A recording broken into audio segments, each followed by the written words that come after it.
Good evening, everyone. Kaya Waju. Hello and welcome to this University of Western Australia Public Policy Institute webinar that will be focusing on food security and a changing climate. My name is Jemah Sagar. I'm the director of the Public Policy Institute I mentioned a moment ago, and I'm delighted to welcome you from wherever you may be sitting. It is early evening here in Perth in late spring. We're joining you from adjacent to the University of Western Australia campus, which is the traditional land of the Whadjuk Noongar people. And in pre-European colonial and settlement times, this was a land of traditional learning. And it's a source of great pride to me that it continues to be so as part of the University of Western Australia. The Public Policy Institute. We were established a couple of years ago by the university as part of a drive that is in fact common internationally. Many of you will have observed leading research-intensive universities committing themselves to ensuring that the fruits of important cutting-edge research are translated and swiftly placed in the hands of decision makers, not least of all in government. And we're very much part and parcel of that movement and that pivot. We do many things, which you can, of course, look at in your own time on our website. But above all else, we try to make sure that we're at the center of important emerging public policy challenges and issues here in WA. We spend a lot of time on convening, as it were, issues of the day, and they may be to do with food security, may be very unrelated. We spend a lot of time also on capacity building, training and encouraging and supporting our academics to work more closely with the decision makers. And we also in the business of creating formal networks that knit together the research and public policy community. The internship program was established last year, and we're very proud to have a number of interns that have joined us, committed to carrying out very important work. And this year we've brought in 4 interns, and in particular, the 2 who will be co-moderating this evening's session, Jemah Harrison and Crellin. I thank them very much for their time and commitment and also selecting and curating this topic, and of course in a moment for running the event itself. I'm going to hand over to them in a moment. You really didn't tune in to speak to me or hear from me at great length, but it's my great pleasure to welcome you to this event, to thank in advance our distinguished group of experts and indeed the audience to participate when it comes to a moment for question and answer. Jemah and Chris, we're entirely in your hands. Let me hand over to you. Thanks for that, Sharman, for the introduction.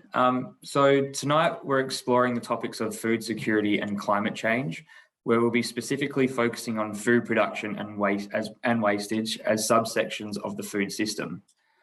Food security relates to a region's capacity to produce and have access to sufficient nutritious produce to feed its population. The reason why we are wanting to highlight these topics stems from the growing effects of climate change on food production and wastage and vice versa in Australia. So Australia is highly susceptible to the impacts of climate change. As you've seen, we've experienced droughts, floods and ravaging bushfires, which results in the perpetuation of food insecurity in the form of unequal access to healthy, affordable, convenient and appropriate meals. Simultaneously, the food system contributes to 1/3 of global greenhouse gas emissions, further adding to the issue of climate change.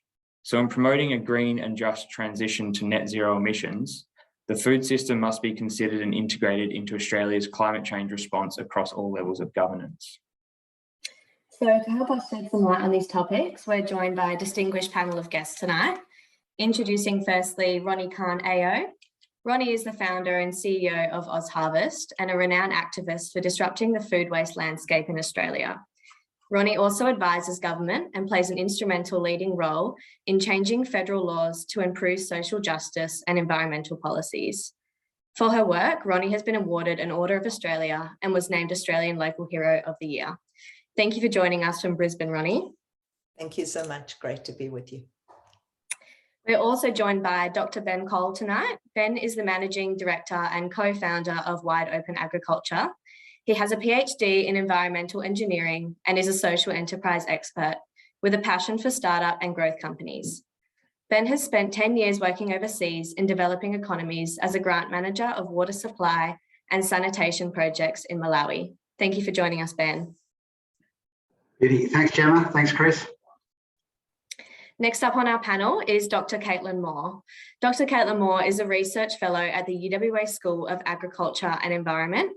Her main research focuses are on native and managed ecosystems, bioenergy sustainability, food security in tropical savannas. Caitlin has collaborated on projects aimed at improving food security in the coming century, such as the Realising Increased Photosynthetic Efficiency project. Thank you for joining us, Caitlin. Thanks for having me. Finally, we're also joined by I-Lyn. I-Lyn is the Director of Regional Development at the Wheatbelt Development Commission and is also a Churchill Fellow investigating consumer drivers and incentives for regenerative agriculture. I-Lyn has almost 15 years of experience in various aspects of policy development, implementation and evaluation through a variety of roles within the West Australian Government. Thank you so much for joining us, I-Lyn. Thank you, Jemah. Thank you, Chris. So just for running down the format of the event tonight, for the next 40 minutes or so, Jemah and myself will be moderating a discussion with our panelists. This will then be followed by a Q&A session for about 30 minutes. With regards to the Q&A session, can you please use the Q&A function and not the chat function in Zoom? And we'll try to address as many questions as possible in the time. So to kick off, and this question is for all panelists, food security relates to a region's capacity to produce and have access to sufficient nutritious produce to feed its population. So what do you see as the main challenges that climate change presents to the Australian and global food systems? May I ask Ronni to start us off, especially with your experience in the food waste landscape? Absolutely, and thank you so much. It's a great question. From the floods in Australia and the war in Ukraine, the supply chain has been impacted by major loss of crops and other factors like fuel and, of course, fertilizer costs that are driving up prices.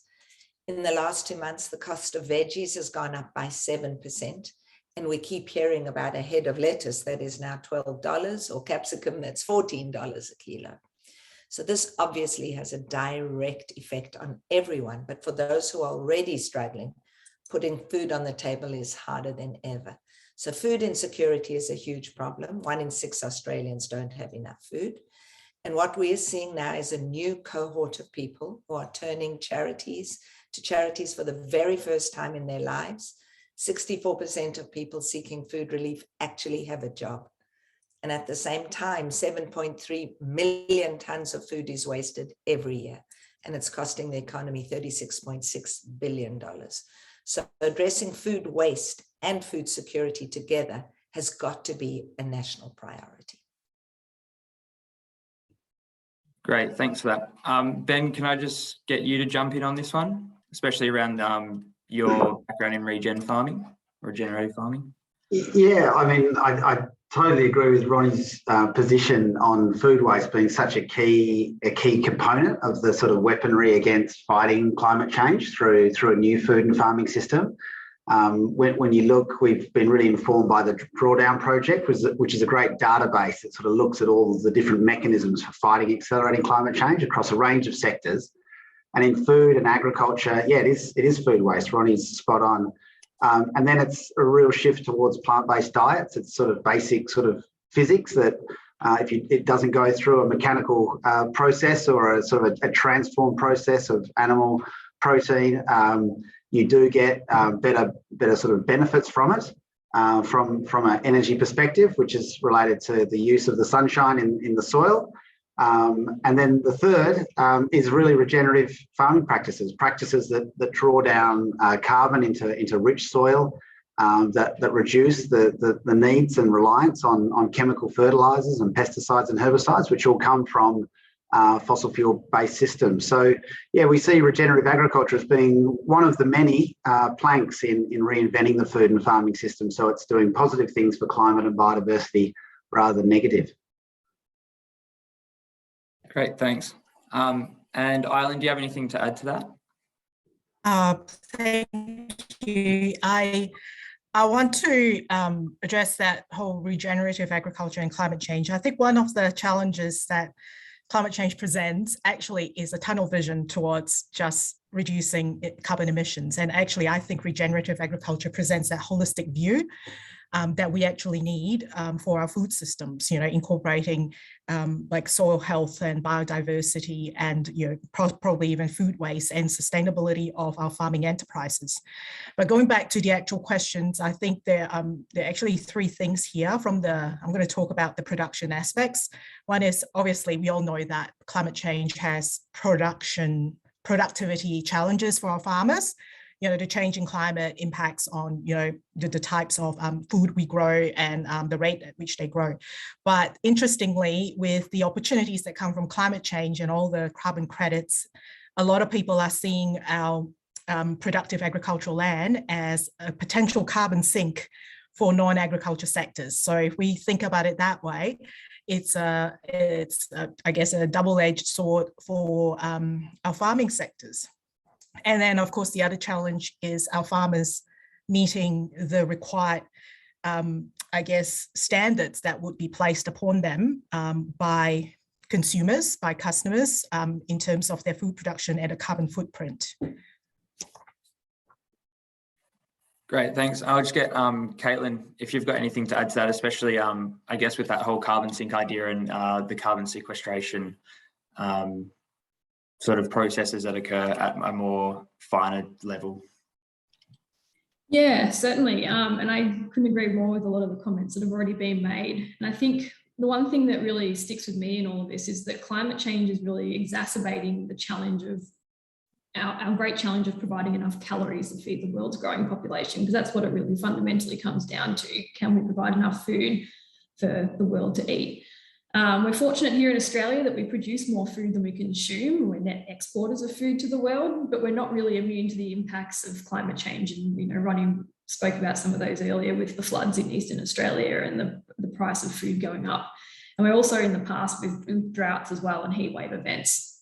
And so I think overall, the rising global temperature is really putting increased pressure on our food production systems through its effect on our water resources, so for both cropping and for livestock, but also it puts pressure on the efficiency of crops to actually photosynthesize and convert light and carbon dioxide into the food and energy that we consume. And so ensuring that crop productivity can not only be maintained, but increased under a more variable climate as we progress in this century is, I think, the key challenge that we really face in order to continue to produce enough calories for people to consume. Cool. Thanks for all those insights and just a general introduction into the challenges that we're going to be facing now, but also in the future. So building on these challenges, and Caitlin, with your research on how ecosystems respond to climate variability and stresses, could you explain a little what Australian ecosystems and maybe touch on agricultural ecosystems more specifically, but which are the most responsive to the threats of climate change?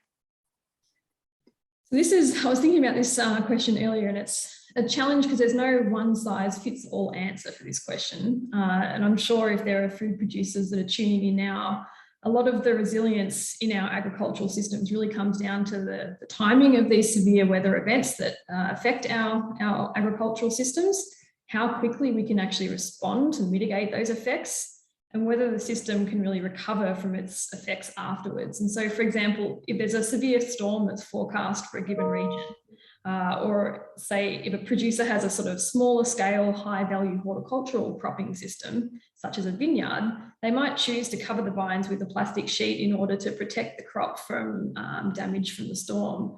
But in broadacre cropping systems, which usually take up a much larger area of land, we can't really feasibly do that. And so some crop yield loss may occur. And so I think in that, the resilience of our ecosystems is really dependent on whether the timing as well of these climate events happens in the growing season. So, for example, if a heat wave occurs when the grain of a wheat crop is what we in the grain filling stage, where the crop is now actually producing the grain, that can be more detrimental to final yield than, say, if a heat wave occurs at the early growing stage. And so the timing of these events really determines how resilient our systems are at actually responding to and recovering from climate pressure. And so a big question I'm really working towards answering is whether or not we can improve the way in which we measure and detect these climate events and their effect on particularly crop productivity, in order to improve their resilience to climate-related and weather events in time. Just to build on that, I guess from the adverse side of things, with climate change and those, there's the increasing severity of weather events, especially in Australia. You see, the flooding that's occurring, the once in a 100-year floods that are occurring every couple of months right now. How is that sort of impacting the responsiveness and resilience of these crops? Obviously, they don't have as much time to respond or build up resilience to these events. So I'm just wondering if there's if you could comment on that. Yeah, and so I guess that gets down to the frequency of these events as well. And so, for example, some of our systems are quite resilient in handling 1, maybe 2 events, but when we're seeing these multiple events hitting time and time again, that makes it really difficult to weather. And so, for example, a lot of farmers will build in resilience in their own sort of system so they can afford to lose, well, not afford, but they can tolerate losing a crop in a season if they have a really bad season or lower yield rates. But when that happens back-to-back seasons, and potentially for a third, if the La Nina forecasts are, continue tracking towards another La Nina event, then we could be facing for a third year in a row increased risk of flooding events in the East Coast. And so the resilience of some of these agricultural systems to continue to produce under those conditions becomes a real challenge. And so, yeah, I think we are seeing a lot of really good technological advancements occurring in the agricultural sector that allow us to respond a lot faster to these sort of climate events and recover a lot quicker. But again, it's still an area that we need a huge amount of growth and investment in so that we can really provide the tools that our cropping systems, but also our food production farmers need in order to become more resilient and continue to produce food. Great, thanks for that. And again, building on top of that, what you've been saying, you do a bit of work in crop cultivars. So how does the idea of crop cultivars sort of fit into this whole discussion around resilience and responsiveness in agriculture ecosystems? Yeah, and so a crop cultivar is essentially a subset of a particular crop variety. So say if we're talking about wheat or corn, there are many different varieties within that particular cropping type that show different traits and resiliences to certain pressures. So for example, understand that. Sorry, my Google phone just turned on. Stop listening to Google. And so essentially, high-performing crop cultivars are crop cultivars that, say, do particularly well, usually at producing a high amount of yield. But more and more, we're looking at other cultivars that are, say, resilient to heat events or are really efficient at using water, and breeding those varieties or those traits into new varieties that are becoming available on the market to allow and provide us some buffer in our cropping systems. In particular, I do a lot of work in cropping systems. And to basically breed resilience into our food production systems that way. And so that's sort of what I guess a high-performing crop cultivar is, and strategies to identify these high-performing crop cultivars more quickly are really important ways to sort of speed up the process that farmers have been doing for centuries now. I mean, genetic breeding has always been a thing. We select for livestock or plant varieties that produce the most amount of yield or that survive a frost event better than the previous generation of crops or other grass varieties, for example. And so a lot of the agricultural research that's going on at the moment is really looking at ways in which we can increase that process and hit those sort of that progression a lot faster, because we don't have a lot of time when it comes to adapting and mitigating the effects of climate change. Yeah, I definitely agree, more so now than ever. So yeah, thanks for that insight. Just so now moving on and zooming out a little to a bigger picture, regenerative agriculture seems to be a prominent and growing global trend when discussing sustainable farming. So much so that Project Drawdown, as Ben mentioned before, has estimated that regenerative agriculture will increase from an estimated nearly 120,000 square kilometres to between 2.1 to 3.2 million square kilometres by 2050. So Ben, if you could just explain a little bit about what regenerative agriculture is and how those practices around regenerative agriculture ensure a sustainable and secure food system for Australians. Happy to, and I'm really glad I-Lyn's on this panel as well, because she'll definitely have some really good insights as well as a Churchill Fellow looking into regen ag. And I think that demonstrates, if we've got people looking at this now from that angle, it's certainly in the 8 years that Wide Open Agriculture and our food brand Dirty Clean Food's been really sort of a proponent for regenerative practices. It's really shift from a sort of a niche to what I would say now is sort of an early kind of uptake sort of model, where people are moving beyond the language into just practices. So a good example of that, when people ask me what is regen ag, I say it's farming with nature, not against it. And if they're still listening, which generally, at the pub, they've walked away by then. But if they're still listening, then I go into sort of the more deeper language around building carbon rich soils, looking at that real interaction between mycorrhizal and bacterial health in soil, and using what nature has designed over millennia to really build a secure and resilient, I really like that word, Caitlin, food web that can feed the plant itself without constantly relying on external inputs. External inputs are still used, to be very clear, in regenerative systems, but they're used in a way that really is trying to mitigate their use where they can. To sort of really frame it up, I guess we sort of see regenerative agriculture as being an important alternative. Conventional industrial farming has played an incredible role for producing food, and it has, since its sort of introduction in the 60s, has brought immense gains. But as Ronni mentioned at the start, a lot of those gains have actually been sort of now become quite wasteful.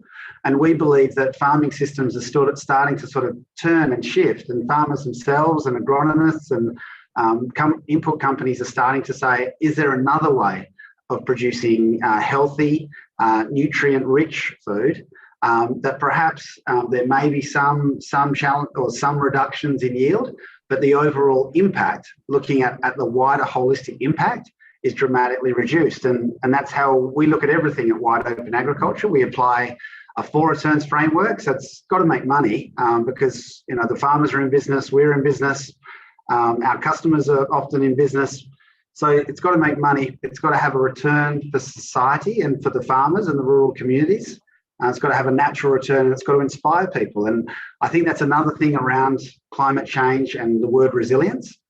Someone's got to live in regional communities, and someone's got to produce the food.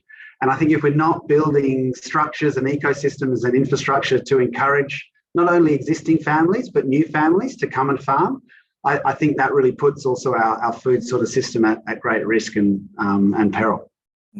Can I just jump in? And I think the 4 returns are great outcomes for to defining regenerative agriculture. A lot of the conversations I've had about what is regenerative agriculture are very practice focused, but I would say that the practices, because you're working with nature, has to be place-based and context-based. Nature is very diverse. We have to work with it, and your farm, it might work well in your farm, might not work well in my farm, and it depends on the kind of systems that you have, the type of soil, the type of water regime that you have. But more and more what I'm seeing globally is people are moving from defining the practices, because they're quite different from farm to farm, from place to place. They're defining it as outcomes-based.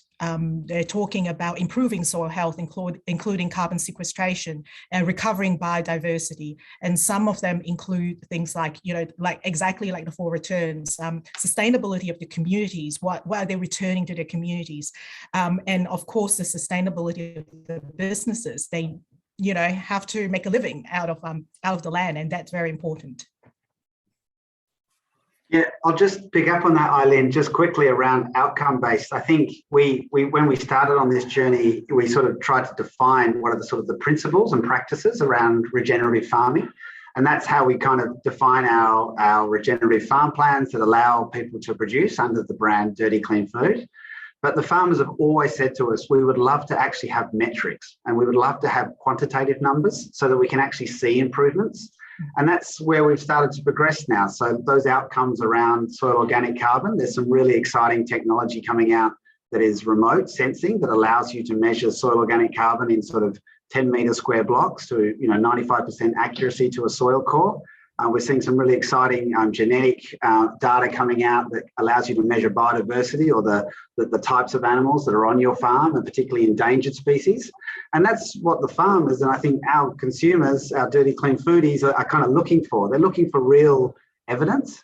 And I think that's a really exciting shift for the regenerative agriculture movement. It's always been a question around data and science, and I think we're sort of really striving towards that way now. And with that brings more, momentum and encouragement for other farmers to explore alternative farming systems that perhaps move away from conventional industrial and mechanical systems.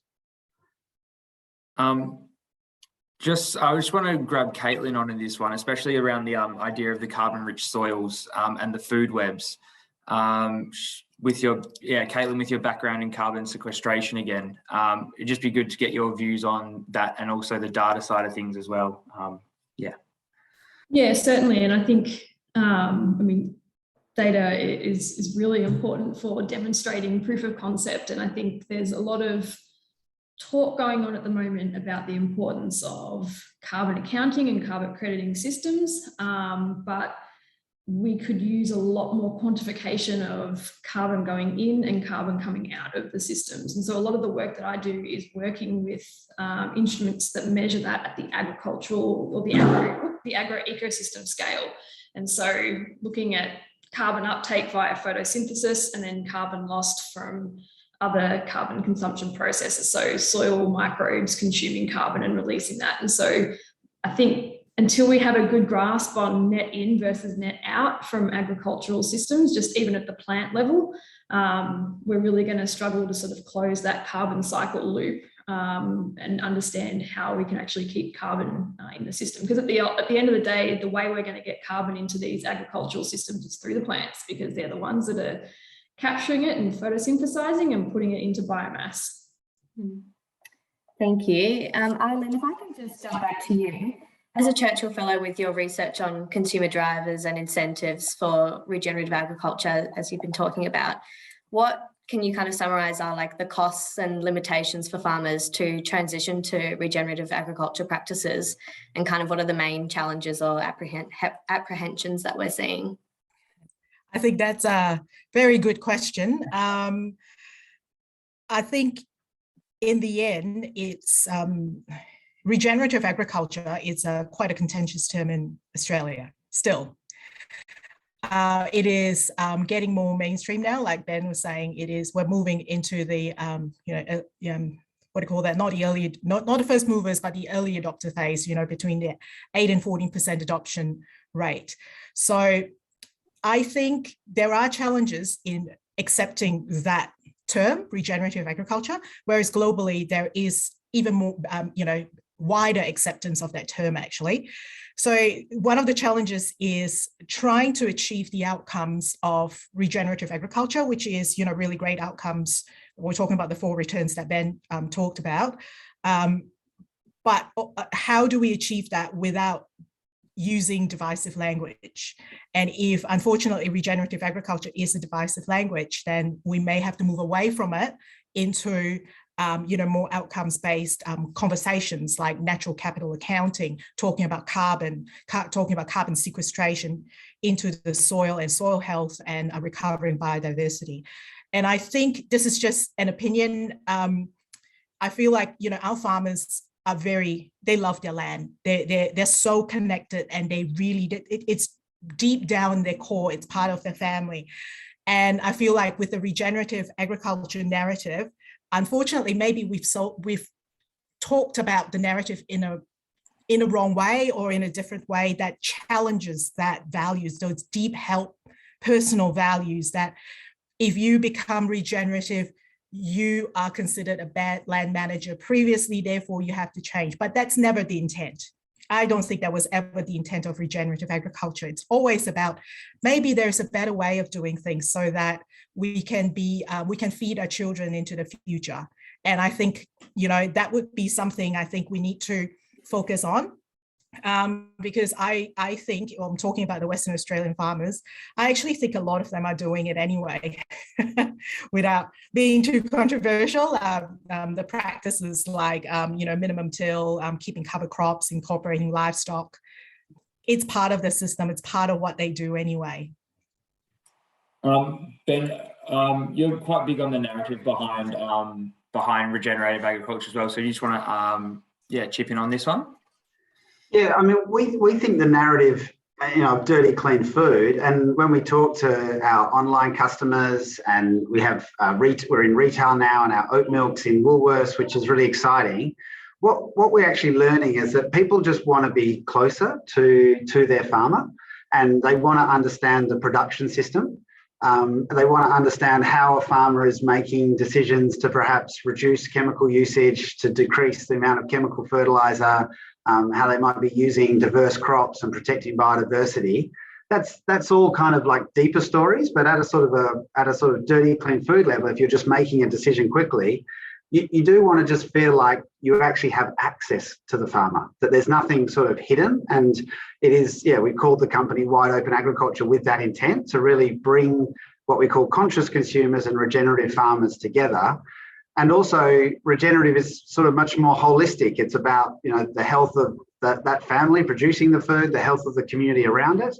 And then the production of food. We do grass-fed beef and lamb and chicken, and we're really focused on food waste. So programs like Ronni's are so important to ours, where you actually make sure that there is no waste. So our consumers actually, are really engaged at all levels of the sort of value chain, from the farm, from the way it's produced and no food waste, and right through to packaging as well. So that I think is really exciting, because it is consumer led, but we've always believed the farmer has to be sort of hosted in a dance, if I can quote one of my board directors there, to make sure that no one party is getting too far ahead of the other.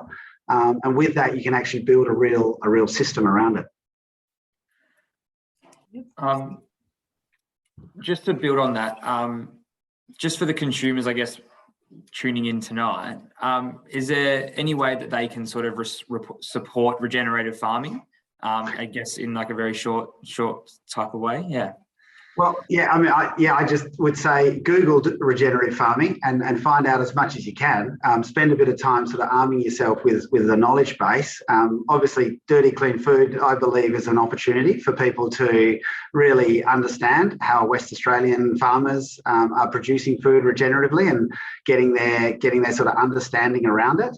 But, food and farming is really interesting. It's a really engaging topic. So I would just encourage people to get out there and really form their own opinion. I think in climate change debates and conversations around policy, it is so often dominated by electricity generation and transport, which, they're important, but actually food is the most political act you can make every day.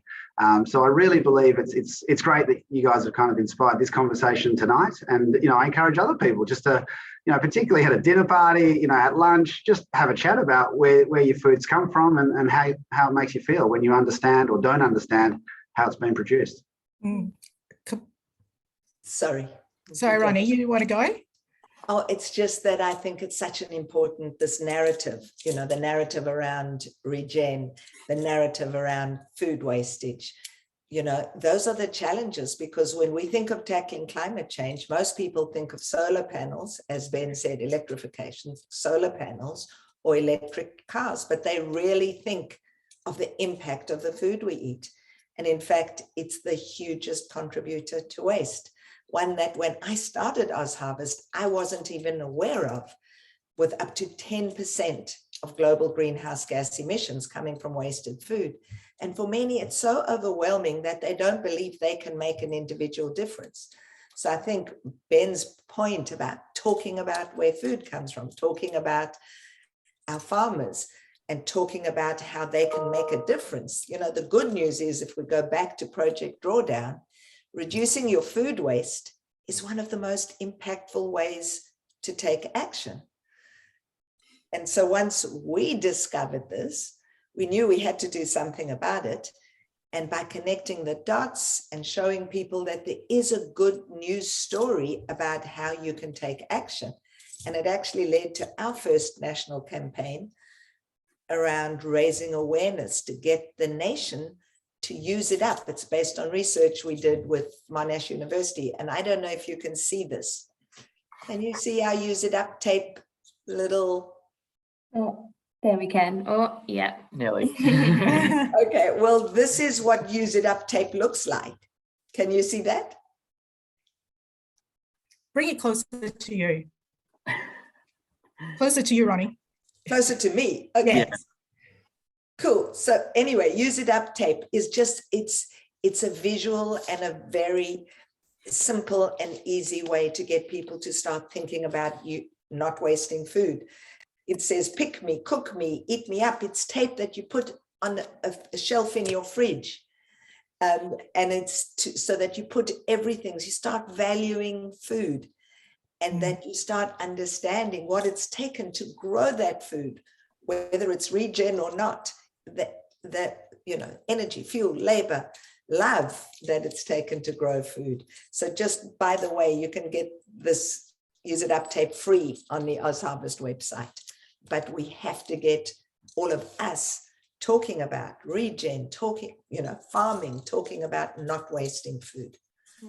If I could also jump in there, and I completely concur with what you're saying, Ronni, about the power each consumer have, especially with food, and the impact they can make on the sustainability of our food systems.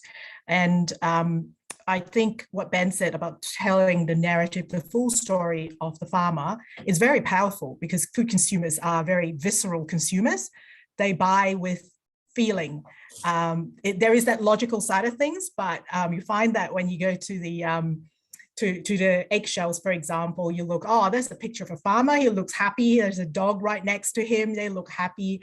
They're third generation farmer. Those stories move the food consumer. And to weave that story of regenerative agriculture and food waste and the sustainability and how the power and telling the story of the farmer, the full food system, and to put that power into the consumer's hands so that they know what the impact they can make. Great. I'd just like to come back to the tape, Ronni, actually. Obviously, that's on an individual level in terms of what households and people can do. Again, this might be a bit, not forward, but be a bit out of the scope, but is there anything that, I guess, the high level businesses can do? You know, we talk about like supermarkets, and there's a best before date, there's a use by date, there's all these dates, and that's obviously adding to the confusion of wastage, because, you know, people might see a best before, but it's still edible or still usable. Absolutely. I'm so happy to talk about that. But before we do that, out of the 7.6 million tons of food that's wasted every year, 500,000 tons comes from supermarkets and 2.5 million tons comes from our homes. That's why we started concentrating on all of us, because the biggest thing for us is we feel so powerless, and yet all the power is with us not to waste food. But just let's touch on this notion, because there's so much confusion around best before and use by, and it is a huge contributor to food waste. And so best before is really about quality. It's what the manufacturer has deemed that by this day, 22nd of August, this pot of jam is best, or this pot of honey, which is a joke because honey can last forever, is best before this date. But it's perfectly safe for consumption for months after that. It's just that the manufacturer deemed that's what best before is. Use by is about safety. And the manufacturer has said this product needs to be consumed by this date. Now, in Europe, the EU did research, and if they shifted use by dates and best before dates on fresh produce by 2 days 2 days. So they moved it from the 22nd to the 24th, and they found that in supermarkets, there was 50% less food waste, and in homes, 60%. That was just shifting that date by 2 days. So we understand how powerful those dates are, and we are working on advocacy around making the clarification, getting it clear, but it's a big subject and a huge cause of food waste. While we're talking about kind of globally and the international space, what can you kind of comment on what countries are leading the way in tackling national food waste, and how are these practices implemented? So countries like the UK, Denmark, and France are all actively measuring and reporting on their national food waste targets.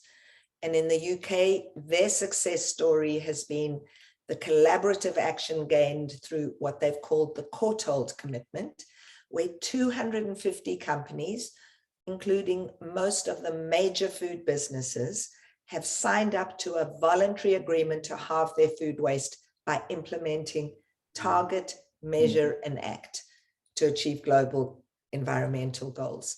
They're investing in national campaigns to change consumer behavior, including running Food Waste Action Week. So Denmark has reduced its food waste by 25% in 5 years, just by introducing a number of initiatives, including consumer education campaigns. The supermarkets offer food in loose pack, not in packaging, so people can buy what they need. And our biggest challenge is that here in Australia, we are lagging behind so significantly. So there's so much for us to learn from these practices and to observe, learn, and we have the opportunity to forge collective action on goal 12.3. Through the Stop Food Waste CRC, we've just launched a voluntary pact for business, for food businesses to sign up to, and it's very slow. You know, maybe we've got 10 or 12. So all these initiatives are there for us to learn from. And we've only got 7.5 years to halve food waste by 2030. Yeah, talking about the targets, it was the UNEP Food Waste Index that ranked Australia as the 10th most wasteful country in the world. In 2017, we saw the Australian government committed to halving food waste by 2030, as you said. I guess, do you think this is feasible, or if not, how can Australia model and learn from these best practices? I know you've spoken a little bit about it, but I guess what are the key kind of processes, practices, and policies that we need to tackle food waste? So I think, first of all, to understand our role in it. It's not about pointing fingers and saying business and industry, once we understand those stats. And, you know, that's really why we created this campaign, Use It Up. There's a new one going out. It's a grannies campaign, because food labeling only came in the 70s. So our grannies didn't use food labeling. They smelt the produce, they tasted it, they used their own common sense, and we've lost that. So we do need consumer campaigns. We need to get all of us to understand our own power as to how we can participate. All the major food businesses should sign up to the food pact.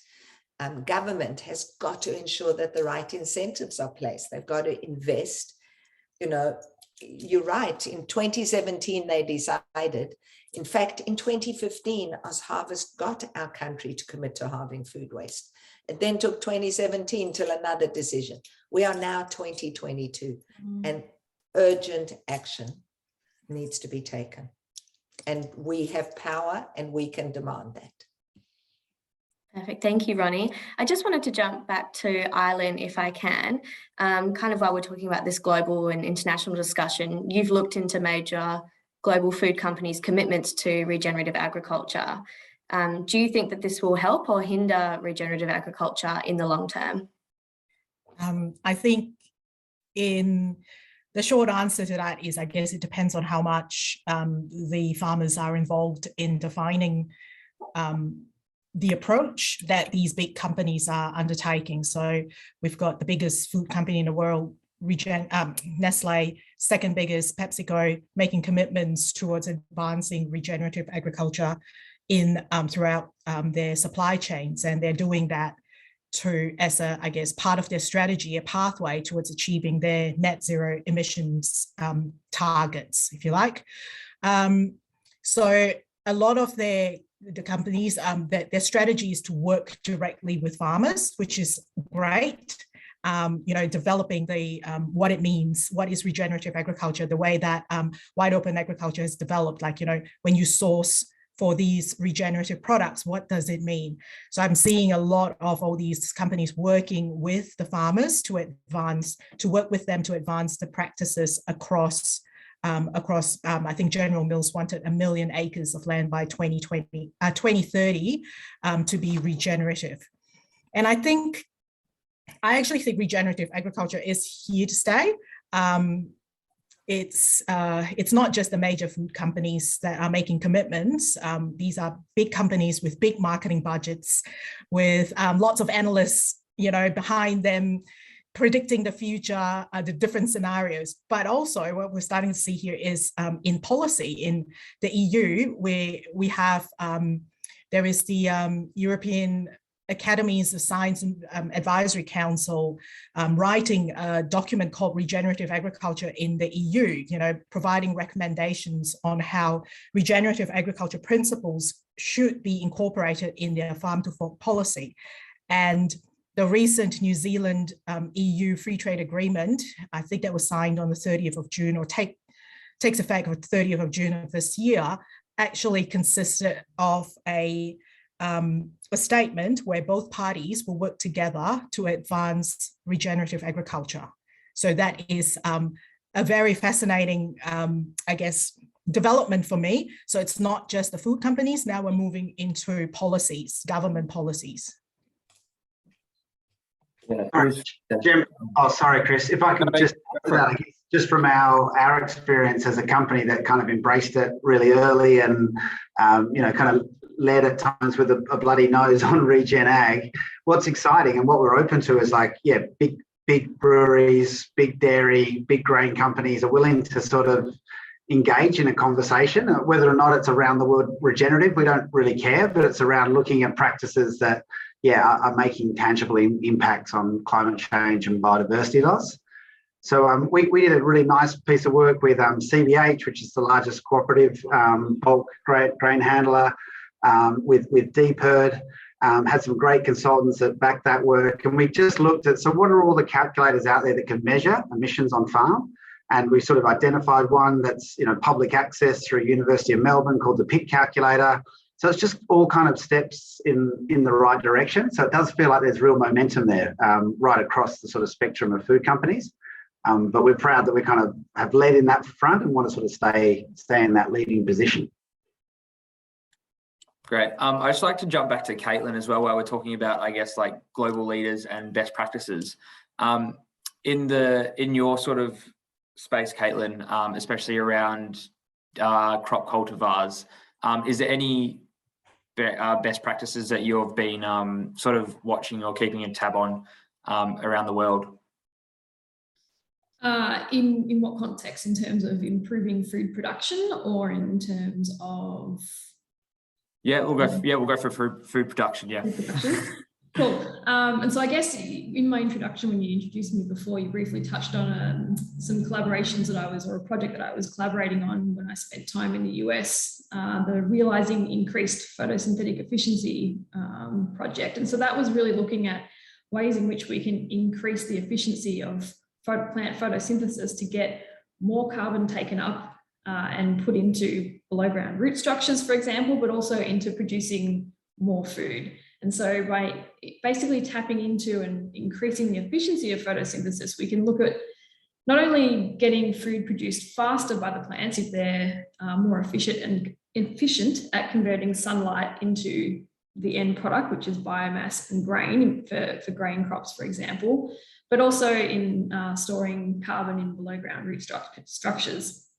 There's also a lot of work going on in the space of moving away from fossil fuel generation into bioenergy fuel sources. So that's really producing fuel from bioethanol and biodiesel, which are plant-based products. And so they're termed second generation fuel products, and they're really aiming to be a sort of stepping stone away from fossil fuel reliant fuel production to more sustainable fuel production systems. And so those are sort of some of the strategies that are occurring to, I guess, tackle carbon in agricultural systems and in food security and I guess fuel security as well.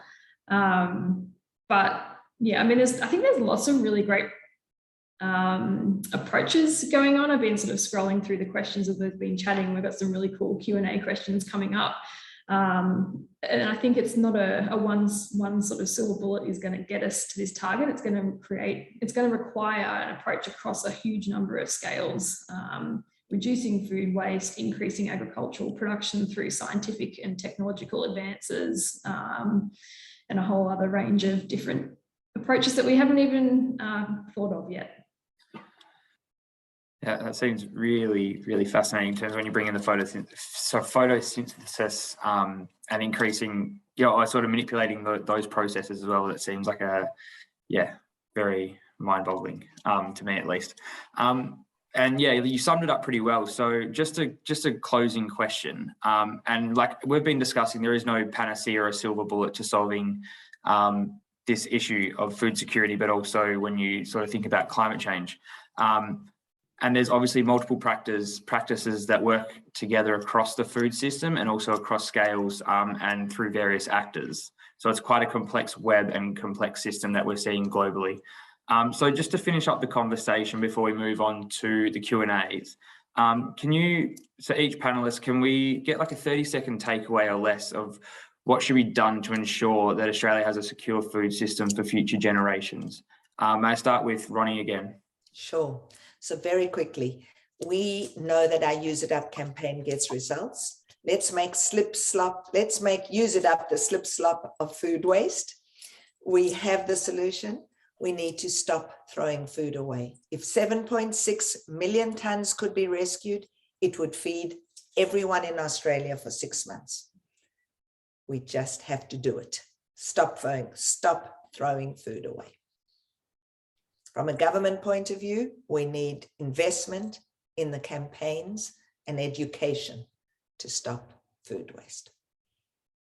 Great. I guess building on that idea of investment, Caitlin, do you want to jump in next? Sure. I think I'd like to build on what Ronni said and sort of empower the people. I think, we have a huge ability. Yes, as a single individual person, we can't really do much. And I teach a second year unit on understanding the climate system and, presenting the science on how we know that the climate system is changing can be a bit doom and gloom. And at the end of class, quite often the students will say, well, what can we do though? What can we actually achieve? Stop food waste individually. Exactly. And individually, something for people to do. That's right.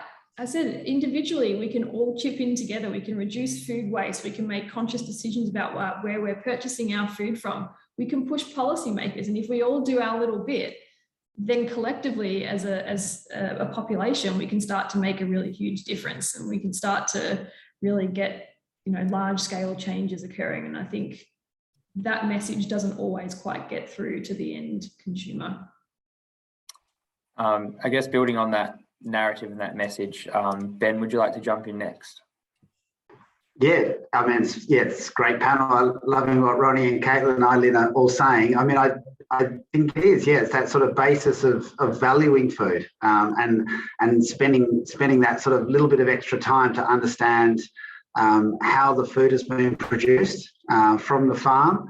And, it is a big commitment to call yourself regenerative in a system or in a small community that perhaps that isn't the norm. So, I think backing farmers that are sort of at least asking themselves hard questions and then taking steps in that right direction, I think consumers can do a lot there. They can really back it. So I think people should feel empowered. Like Ronni said, valuing food and not wasting it. And as Caitlin was saying, really being able to sort of feel like you're empowered, that it's not something you just have to take a backseat on and wait for government or wait for big business to make a decision for you. You can have a crack at your very next meal. Great. I guess to close it out, I-Lyn, would you like to? Yeah. Definitely would like to build on that. Exactly. I think consumers hold the power to make the impact. And to add on to that, I would encourage, if you want to make a difference, go out there, ask your supermarkets, ask your greengrocers, ask your the chefs in the restaurant you go to, is this regenerative? How is this food produced? Where did it come from? Is this food produced with a soil health in mind, with biodiversity in mind? Those questions will then set like a chain reaction through the supply chain, if you like, and it will get back into the farmer's end. So I think that is also very important. And for the government side of things, we just have to support the businesses to tell your story, support the farmers in telling their story, so that those stories, those great stories, could reach the consumers. And I would also like to throw in a little bit about R&D. We still need a lot of research and development. Our climate is changing, and it would, unfortunately, I fear that it will continue to change. So we need that level of investment in R&D to ensure that our our systems are resilient, whether it's new cultivars or how you produce the food in these changing environments. Perfect. Thank you, everyone, for that discussion. That was very, very interesting. We're now going to jump to our Q&A discussion. So we've had some questions that have been sent throughout the discussion tonight by some of the audience members. So thank you to all of those who sent some questions in. We're going to try and work through some of these now. The first one that has come through, it's kind of, I think, put to everyone, but if anyone specifically wants to chime in, the question was, I would have anticipated that vertical farming would have been widely adopted, for example, by major supermarket chains long before now. Why has this not eventuated? I'll take a stab if, and I assume vertical farming means greenhouse farming. I'm just going to use that like in greenhouses and using robotics and agri-tech. In Western Australia, we have a lot of land. And I would sum it up by saying, I think we don't have a lot of that because of economics. The financial ins and outs, it just doesn't make sense when we have land and we have natural capital that will sustain the more natural form, the more natural systems of food production, which is on land and using the water and using the rain. While that is available more freely and more cheaply than actually farming it in vertical farms, vertical warehouses and greenhouses, I would say that that's why the vertical farming approach is not widespread, especially in Australia. However, if we don't look after our natural capital, we may have to move towards that in the future. I think it's really interesting. I've been investigating. I've just come back from Vietnam, and there's an Australian scientist that has created what the Fin Review has termed the next agri-tech unicorn, and that is a vertical farming system that is absolutely brilliant, and we're looking at bringing it back right here. So currently doing stuff. So yes, there is plenty land, but we have to look at the quality. And as you say, regen is so important. It's got to be the quality of the produce that comes out of it. So I think it's an interesting notion, and I think it is going to be more widely looked at. Yeah, I'd like to just add briefly on that, if I can. Is that okay? Yeah. I think too, the pressure from climate change hasn't quite necessitated widespread adoption yet of vertical farming. But I think as we move towards or through this century, and if certain areas or certain regions start to become unviable for particularly like horticultural cropping, for example, if you can't grow lettuce up in Gingin anymore, just as a throwaway example, then we might start to see more widespread adoption of some of these techniques. But I think, I-Lyn really nailed it. We just haven't had that economic pressure and need to go into it just yet, but it's really good to know that it's sitting there as a resource that we, could potentially expand on if needed. Thank you. Ben, did you have anything to add? Oh, it's been really well captured, actually. Yeah, that's certainly when we've looked at them, and we've seen some really exciting technologies in Singapore and in America. There's a supermarket chain that now does put a vertical farm. But what they're finding is it's particularly for specific, the herbs and the high value crops. I think as I-Lyn suggested, the vine crops like the tomatoes and the capsicums and the cucumbers, it is hard to beat, I guess, the economics of not paying for anything above you to be, some of these systems are up to like $100 per square metre in CapEx to install.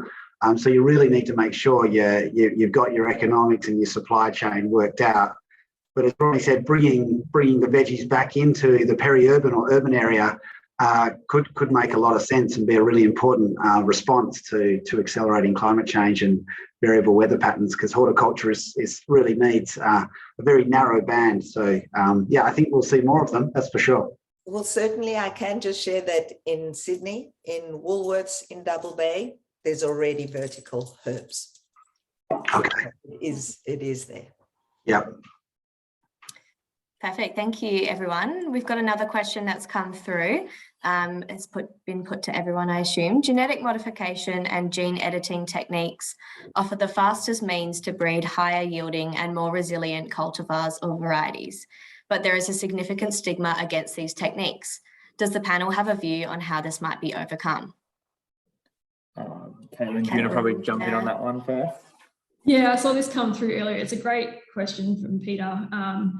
And you're absolutely right, there is significant stigma around these techniques. And I think it comes down to how it's communicated and the perceptions on genetic modification as being this demonic thing that, creepy scientists in a lab are sort of sitting there, editing genes and, doing weird things. But I think communicating the flip side of that in some of the genetic modifications that have really allowed cropping varieties to withstand pest and disease. For example, BT corn in the United States, we wouldn't have the corn industry in the US and globally even without genetic modification that essentially took a gene from a papaya plant and inserted it into the corn crop to make it more resistant and overcome the pest of the rootworm that was essentially decimating crops right across the US. And so I think in that, farmers, when the rootworm was really at its worst, were losing whole cropping systems to this pest. And with this BT corn, this genetically modified corn, we've been able to overcome that.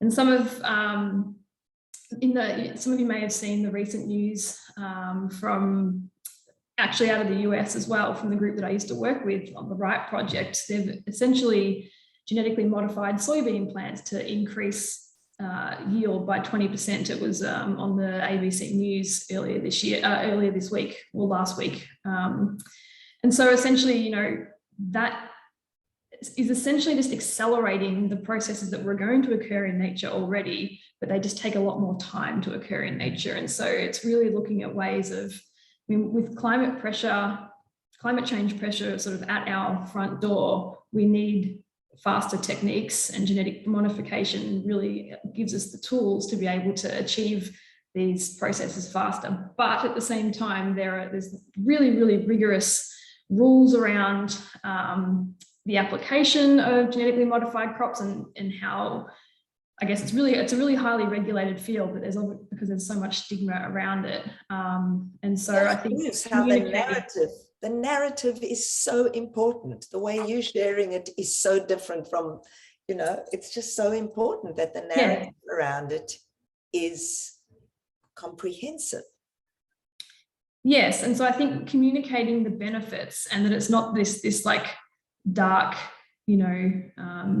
thing that scientists are doing in the depths of a lab sort of thing, and that it's actually beneficial for our food security challenges, and that there are good things that can come from genetic modification. And we're not talking about Einstein crops or anything like that. We're talking about small modifications that can have a big impact on food production and yield. And so I think sort of communicating that and changing that narrative is a really important approach, because yeah, Peter's point was absolutely correct. It's, you know, it's the fastest way we've got to be able to make crops more resilient to the oncoming pressures from climate change.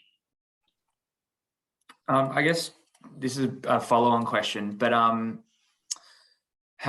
is there any like ways we can sort of ensure that that narrative does get pushed through away from that sort of creepy scientist in the dark room to like something a bit more forward thinking and hopeful? Well, I mean, I guess there's always going to be the, you know, two sides of the coin argument, but the more that we talk about it and communicate, you know, the benefits of it, I think is really important. We've sort of seen a bit of a shift in the narrative around climate change and the acceptance of climate change in the sort of the public sphere over the last sort of 5-10 years. You know, back in the early, or in the, when climate change started to become a thing back in the 1980s and early 70s as well, it was sort of the language around the IPCC reports and whether or not humans were having an impact on the climate system was pretty mild. Like, there's this thing called climate change and we think it's happening, humans might be causing it, but we're not really sure. And as we've progressed to now, we've seen the language and the communication around that message really strengthen. And now, you know, there's scientists right around the world that are researching and looking into the causes and effects of climate change. And we're pretty damn certain that humans are playing a significant role in accelerating it. And so I think taking some of the learnings from that and applying that to the genetic modified crops or plants space is a really important, I guess, target to sort of help to reduce the perception that GM is only a bad thing. We have a GMO-free policy at Dirty Clean Food, and that really kind of, I guess, aligns to what our consumers are asking us to do. I actually think, yeah, we're definitely the other side of the coin. You know, when you look at the evidence, yeah, the sort of the cultivars and the new genetic, they do offer potential increases in yield, but in regards to the cost to the farmer, to the farming system, they're often associated with, you know, a new chemical or a new spray. Certainly, it's sort of a very wide spectrum, but I think it's sort of giving consumers and humans and everyone not really a fair chance when they say you need to be better educated, because I think GE's been around for a long time now. People have made like a conscious sort of investigation. You know, everyone's got something in their hand that's going to tell them everything they need to know to research it. So, you know, we actually feel like the better approaches are looking at sort of nurturing healthier soil. And although GE has had significant R&D money and has a very sort of commercialized model to it, so it does get a lot of research. I guess we find programs and research around regenerative agriculture and cultivating resilient, healthy soils and soil biomes has much less, you know, really is at that sort of nascent stage of R&D. And we often get questioned, where is the peer-reviewed research? It's like, yeah, we're also asking that question. Who will fund it though? Because the commercial model for healthy soil, I guess, isn't as clear as for new cultivars and genetic engineering. So that's certainly our position now. So yeah, I think it's one of those really interesting topics that definitely always has two sides to it. Perfect. Okay, we'll jump on to another question that's come through. How big a population can we support in a sustainable fashion into the future? Is there a limit below which we might not go? How much is the amount import the phosphorus we end up exporting important as the factor in considerations? There's quite a few there, so if you want to break it down one by one. I'm just going to answer very quickly on one level. 1/3 of all food that we produce is going to waste. 1/3. So there's enough food for 1/3 more of our population. So if we're currently on 8 billion and we are, or 7 billion and we're going to be 9 billion, there is enough food. Our challenge is the supply chain and the whole aspect of managing our food system, valuing food, etc. So that's just one answer. I think I-Lyn, did you have anything to add? Probably not on how big a population we can support, because I think that requires all sorts of smart people doing all sorts of modeling and analysis. But I think that Ronnie's right. It's food waste, it plays such a huge part. We do produce enough food to sustain, I'm sure, a certain number bigger than what the current population is. Ronni, you probably know the numbers to this. And but if a third of it's wasted, it doesn't, we then need to consume more natural capital to produce more food for this growing population. But I just wanted to talk about that regenerative agriculture applying more local supply. I think at the moment it is, but if you look at wide open agriculture and dirty clean food, they're starting to make steps into the export market. And I don't think that regenerative agriculture, while the term refers to actual production practices, I don't think it applies to more local supply. I think one of the challenges is to ensure we have that kind of supply chain that supports companies like wide open agriculture to be able to communicate that they are regenerative to the end consumer. Perfect, thank you. We've got another one that's come through. There is quite a lot of debate about cosmetic looking foods that are preferred by consumers that supermarkets use all the time. We kind of touched on this supermarket notion before. Supermarkets now have an odd bunch, but it is minor and cheaper, devaluing food, even when it is ugly. I guess, do you have any data on how much in terms of percentage of food is ugly and not accepted by the supermarkets? Well, I can answer that. There's not even any doubt that one of the biggest reasons that food is wasted is because of its size or because of its appearance. So there are a couple of things we can do about this. First of all, it is the highest growing category in the supermarkets that have ugly fruit and veg. So that is a good thing because we are shifting and changing our behavior. But until such time as we do shift and change our behavior and are willing to choose a banana with a freckle, when I went to the Northern Territory or to Queensland onto a banana farmer's farm, first of all, I had no idea what it takes to grow a banana. Just to give you an idea, between every hand of bananas is like tissue paper. It's the most extraordinary labor-intensive product. That farmer put aside, threw away a third before he even farmed it, sent it down to the supermarkets, because it was just going to cost him too much to send it and then have it rejected. So our challenge is, and again, this lies with education and with understanding that it's not about the size. We never used to, until supermarkets created shelves that took cucumbers and wanted them the same size. That's how we get cucumbers that all look the same. It's not how they are grown. So until such time as we are willing to shift and change our behavior and understand that it's not about the look, it's about the quality and the taste. And actually, ugly fruit and veg tastes way better than perfect fruit and veg. But it's all about education. And that is really why we've got education programs that are going into schools, because we've grown up in a society that food is too available and it's too pretty and it's what we're used to. Our grandparents, we go back to our grannies, they didn't choose beautiful apples. They picked it off a tree, and there were some that were this size and some that were that size. I guess from the adverse side of it, away from the consumer, but more from the producer or the farmer. I-Lyn or Ben, do you want to jump in? Maybe you've looked at this, I-Lyn, in your research, or Ben, you might have spoken to some people being out in the Wheatbelt yourself. But yeah, how do the farmers feel about this as well, in terms of that production side of things and having to throw this stuff away? It seems like there's a bit of a disconnect between producer, supermarket and consumer as well. So I'm just wondering how that sort of chain links up.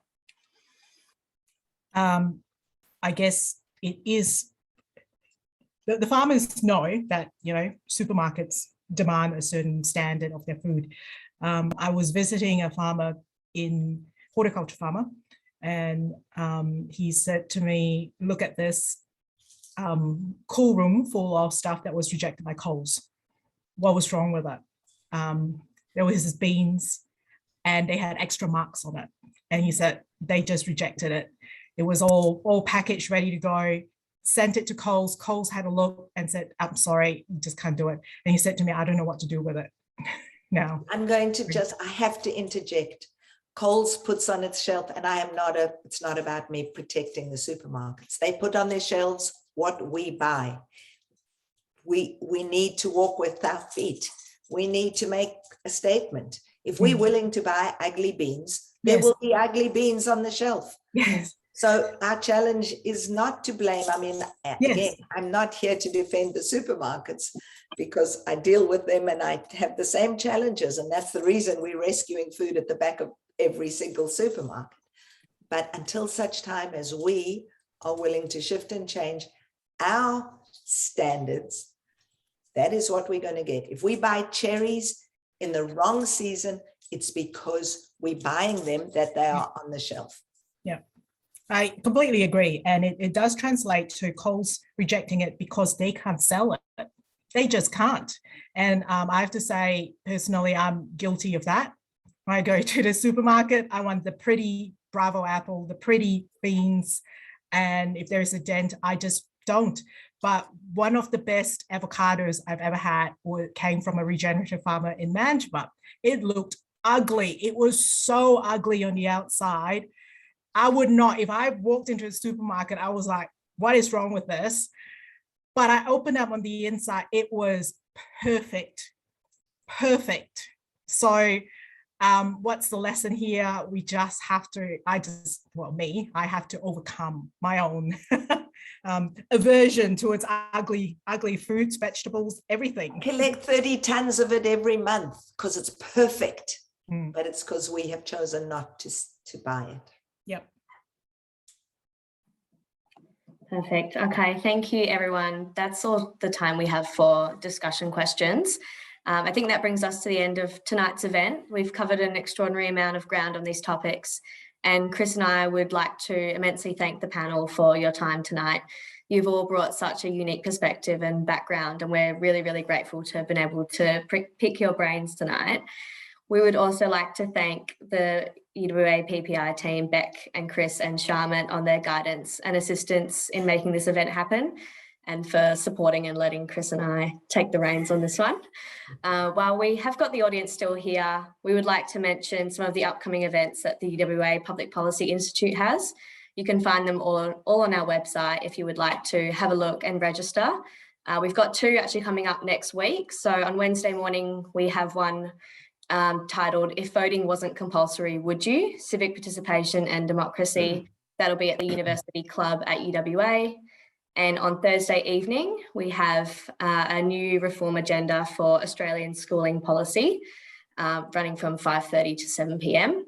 And lastly, later in October, we have Imagining a New Policy Agenda for Australian Arts and Culture, which is running on Thursday evening, the 6th of October. That one's running at the State Library of WA as well. So again, thank you to everyone tonight for your time and for our panel for their discussion and enthusiasm in these topics.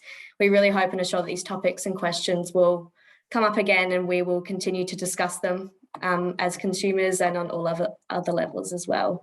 So thanks again to everyone, and have a great evening. Thank you.